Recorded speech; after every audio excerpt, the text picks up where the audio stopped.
আমার মেয়ের কিছু হলে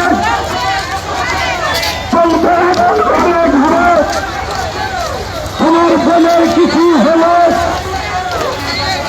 আমার মায়ের কিছু হলে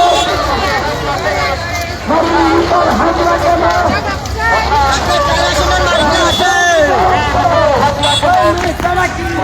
নারী জামাত কর্মীর উপর হামলার প্রতিবাদেই কিন্তু ঢাকা ধোলাইপাড় যেই চৌরাস্তা এলাকা সেই চৌরাস্তা জায়গা থেকেই কিন্তু আজকে এই মানববন্ধের আয়োজন করেছেন। আপনাদেরকে যদি আমরা একটু দেখাবার চেষ্টা করি, ঠিক বেলা 11টার দিকেই কিন্তু প্রায় হাজারো কর্মী নিয়ে কিন্তু তারা তাদের মানববন্ধন এই জায়গা থেকে শুরু করেছেন এবং তারা তাদের মানববন্ধনটি এলাকার বিভিন্ন জায়গায় গিয়ে প্রদক্ষিণ করবেন। এরপর তারা সেখানে তাদের বক্তব্য দিবেন। সেই বিষয়টি ইতিমধ্যে জামাতের যে সকল কর্মী এবং নেতৃবৃন্দ আছে তারা ইতিমধ্যে আমাদেরকে জানিয়েছেন।